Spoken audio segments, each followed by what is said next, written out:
Sirse, konsekansi gani ubie shida gani zenye ulikuwa nakutana nazo mwile pombe ya salete yenye ulikuwa nakunya? Atuka ya pombe ni kitu moja ya mubaya sana. Kwa mimi najikutanaka tanto niko nalala mumabarabara, mumasoko, tanto ndajikoyolea, sitajiretrouver hata kwenye niko. Atuka pombe, atuka vraiment haiko kitu. Mimi nawaza ushakuwa Mkristo, ushacha pombe pour le moment. Sio pombe nilishaka iacha, juu haina mo profit. Bonjour famille, j'espère que vous allez bien mes abonnés.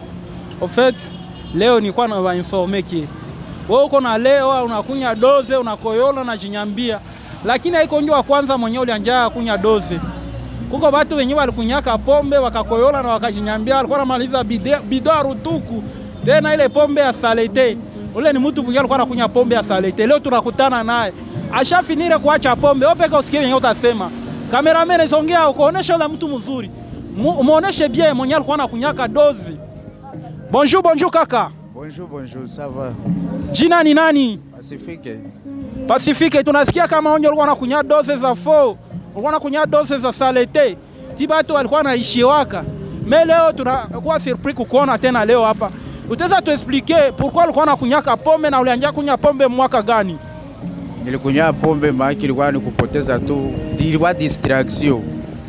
Lakini niliona pombe haina kitu. Na nilianza kunya pombe a partir ya 2001. Nikaangalia pombe haina kitu vraiment.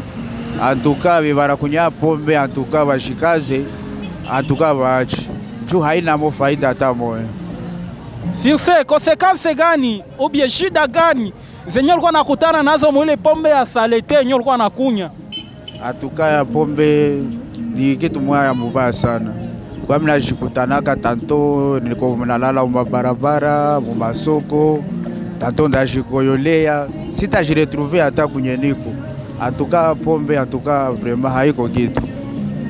Mimi nawaza ushakuwa Mkristo, ushacha pombe pour le moment. Sio pombe nilishaka iacha, juu haina mo profit hata moja.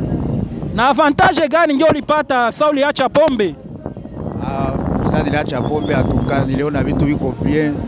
Leo hii niko na mwangu, nishaoa, nishajifalia kabisa. Depuis niliachia pombe, atuka hii kazi yangu niko nayo hapa, hii anisaidia sana. Gizi mnamuona yeye ashaacha pombe zamani. Na onesha ile entreprise yake, ashafungula entreprise. Muone yenyewe peke entreprise yenyewe ashafungula. Leo kuna bibi na watoto ngizi anabambia. Sirse atawapatia tu message moja yenyewe bakunya pombe, benye mungala kunya pombe za kwenda lala mu mfereji, za kwenda lala na bashege. Musikie message yenyewe natata bapatia. Cameraman, songea nyuma kidogo tuoneshe naye. Atuka conseil mileza patia bibangali na kunya pombe. Atuka vraiment bayaji. Juu ile pombe ni distraction na ni kuharibisha maisha ya mtu bure sana. Atuka muache ile pombe, mutafute Yesu, Yesu atabasaidia sana. Yeye njo kitu kyote maisha kila mwanadamu. Juu pombe atuka ni upotevu sana. Jo shauri mileza wapatia ndugu zangu kama mungana na kunya pombe, muiache tu. Mutafute Yesu atabasaidia sana. Minawaza mnamuona ngizi ya shangara, ana tena ile madorea mapombe, apige tena mawiti, akunyake donke tena doze. Sur ce, pour plus de vidéos, uta j'abonner, uta commenter, uta partager, uta mettre en favori. Merci mes abonnés.